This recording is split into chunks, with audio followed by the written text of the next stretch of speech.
Seus filhos nunca serão submissos, nunca aceitarão a autoridade dos pais, se não há essa submissão da esposa ao seu esposo. E nós vamos ver aí que na leitura que fizemos fala da parte do esposo. O maior desejo da esposa é que seu esposo a ame. Então o amor do marido para com a mulher implicará no amor dos filhos para com os pais. Fará com que essa família seja aí movimentada pelo amor de Deus derramado em nossos corações, pelo Espírito Santo. Então o marido deve demonstrar esse amor para a esposa, sendo que um marido que não grita, não xinga, não espanca nem a mulher, nem os filhos.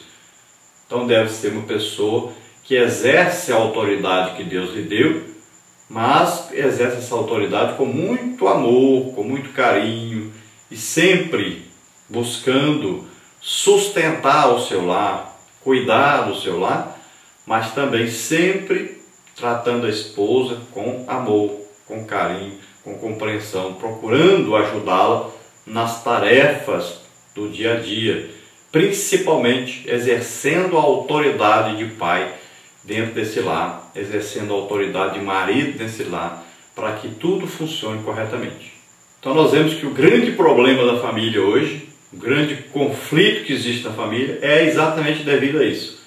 A mulher não entende o seu papel dentro do lar, o esposo não entende o seu papel dentro do lar e os filhos também não compreendem o seu papel dentro do lar.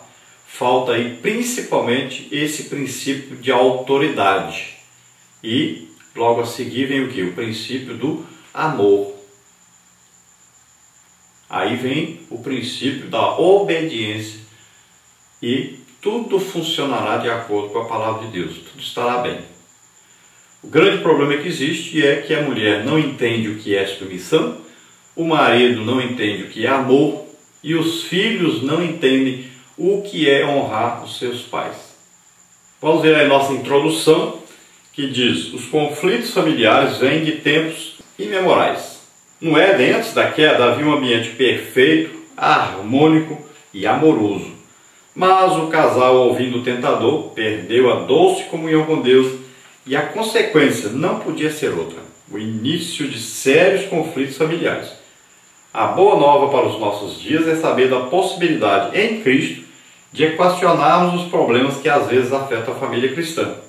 Então nós sabemos que lá no Éden, o casal Adão e Eva vivia em completa harmonia. Por quê? Se amavam, existia ali um princípio, né? Paulo explica, né, que o homem foi feito primeiro, depois é que foi feita a mulher. A mulher foi feita por causa do homem e não o homem por causa da mulher. Isso é um princípio bíblico para funcionar um casamento, para funcionar a família. A mulher sempre deve ter isso em mente. Que primeiro foi feito o homem, a mulher foi feita por causa desse homem. E ela deve aprender esse princípio para que a família funcione corretamente. Então ali Adão exercia o seu papel de esposo, de marido, e Eva exercia o seu papel de esposa, de ajudadora, de cooperadora. E viviam em comunhão com Deus. Todos os dias Deus vinha para conversar com Adão. Estava ali sempre em comunhão com Deus. Um homem inteligente que vivia num lugar maravilhoso. Tudo funcionava corretamente. Até o dia em que a autoridade do esposo sobre a esposa foi ferida. A esposa foi fazer uma coisa que estava proibida ao homem fazer. O esposo não vigiou a sua esposa, não exerceu a autoridade sobre a sua esposa. Quando a sua esposa errou, ele deveria ter corrigido esse erro. Ele deveria ter mantido a sua posição de autoridade dentro da sua casa, ou do seu lar, ou ali para com a sua esposa. Deveria ter repreendido a sua esposa, deveria ter auxiliado a sua esposa a consertar o erro que havia cometido e deveria ter colocado o inimigo para fora. Deveria ter repreendido o inimigo do seu lar, da sua casa, da sua família. Mas ao contrário disso, ele apoiou o erro da sua esposa, ele feriu o princípio de autoridade que Deus havia lhe dado, e a primeira família já foi então invadida pelo inimigo, deu lugar ao inimigo. E nós sabemos que o primeiro resultado prático que nós vemos é a expulsão do homem da presença de Deus, o trabalho penoso que veio aí o problema da mulher passar por tanta dor, tanto sofrimento para dar à luz a um filho. Também Deus disse que a partir daí o desejo dela seria para o seu marido, e a partir daí também nós vemos que a família que nasceu desse relacionamento errado aí já foi uma família prejudicada, onde os dois filhos tiveram graves problemas de relacionamento um com o outro, e já houve aí o primeiro assassinato de um irmão matar o seu outro irmão. Então veja só que já é o resultado da entrada do pecado no mundo e da falta de obediência da esposa para com seu marido e da falta de autoridade do seu marido para com a sua esposa. Agora existe uma boa nova e uma boa notícia para as famílias. Deus está nesse negócio e Deus pode solucionar o seu problema, Deus pode ajudar e a sua família funcionar de acordo com a vontade de Deus. Então a primeira coisa que acontece de bom, o que é? Quando nós aceitamos a Jesus como Senhor e Salvador, nós nascemos de novo. E a semente do pecado, a semente maligna que veio, que nos acompanhou desde Adão até hoje, então essa semente é lançada fora, é retirada. Então você agora pode começar uma vida nova com Deus, você agora pode ser de acordo com o que Deus deseja para você ser. Então a sua família pode funcionar do jeito que Deus quer que funcione, desde que você se submeta à autoridade da palavra de Deus, à vontade de Deus. Nós vamos ver na nossa lição aí as seguintes partes. Primeira parte, desentendimento entre os cônjuges. Temos aí temperamentos diferentes, fatores que trazem conflitos. E dentre esses fatores nós vamos ver aí falta de confiança, tratamento grosseiro, temos aí dívidas, temos aí infidelidade. E na parte 2 nós temos atividades profissionais dos pais. Vamos ver aí a mulher no mercado de trabalho, a ausência dos pais prejudica a criação dos filhos. Depois na parte 3, má educação dos filhos. Vemos aí educação prejudicada. Quem são os professores? Falta de estrutura espiritual e moral.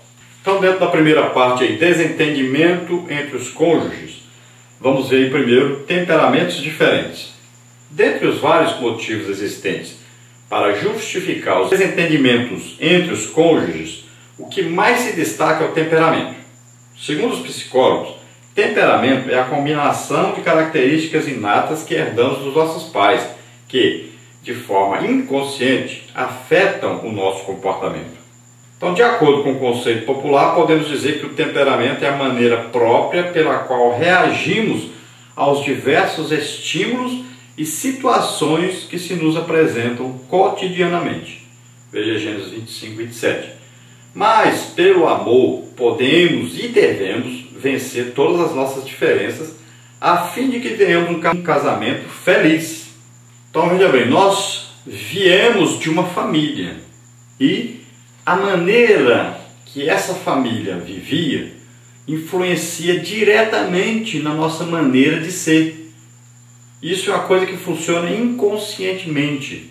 Então, se nós viemos de uma família que não era cristã, uma família que vivia dividida, com brigas dos pais, espancamento dos filhos e tantos outros problemas que existem nas famílias, então provavelmente nós vamos nos comportar como os nossos pais se comportavam. Então é uma herança maldita que vem conosco. Agora o cristão faz o quê? Como ele nasceu de novo, que ele vai fazer? Ele vai combater essas coisas que o acompanharam. Então, na hora de reagir às situações que surgem, ele vai reagir de uma maneira cristã e não da maneira que seus pais reagiram.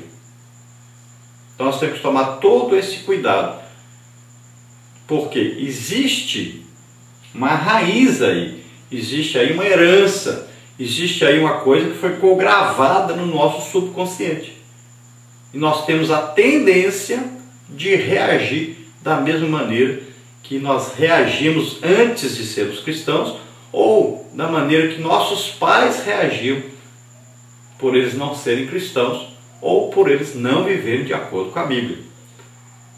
Então nós temos que tomar todo cuidado com isso aí e vigiar a nossa resposta a todos os problemas que surgem. Vigiar de maneira a não procurarmos responder da maneira que nossos pais respondiam, ou de acordo com aqueles que nos conduziram antes reagiram.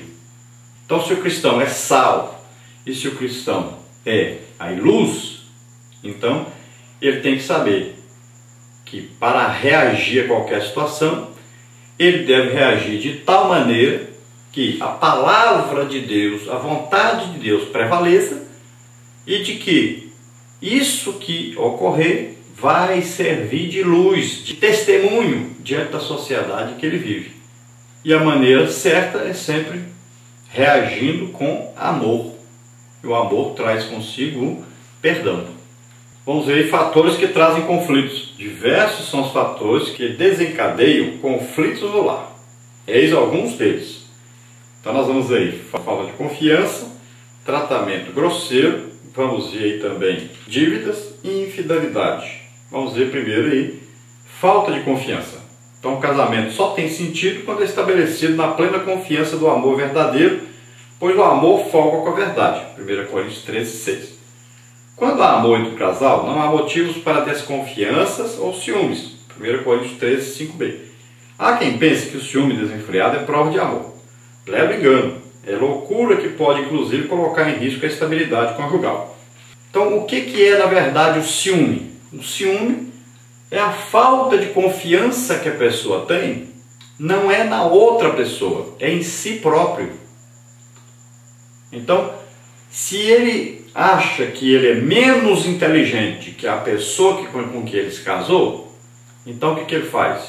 Ele fica com ciúme da outra pessoa, porque a pessoa vai se destacar na sua inteligência e ele vai ficar abaixo da outra pessoa. Se ele se julga feio e a outra pessoa com quem ele se casou é bonita, então o que acontece? Ele se acha inferior à outra pessoa. Então ele fica com ciúme da outra pessoa, porque essa outra pessoa aparecerá mais do que ele, se destacará mais do que ele. Então se ele, por exemplo, não estudou o tanto que estudou o cônjuge, então ele vai se sentir inferiorizado, vai ter ciúme do outro. Então veja bem, tudo tem a ver com o problema de si próprio.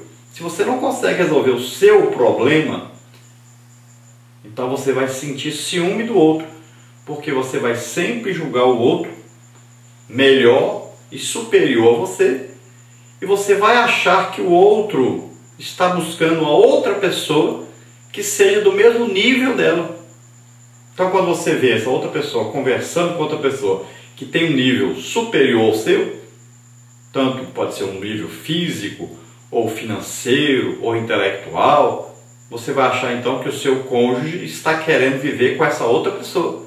Isso ocasionará então ciúme. Então veja que o ciúme não é o problema do outro, é o problema seu. Então pense bem, olha, confie em Deus, entregue o seu cônjuge a Deus, confia em Deus. Porque a traição, o adultério, vem do pecado. Ele acontece devido ao pecado.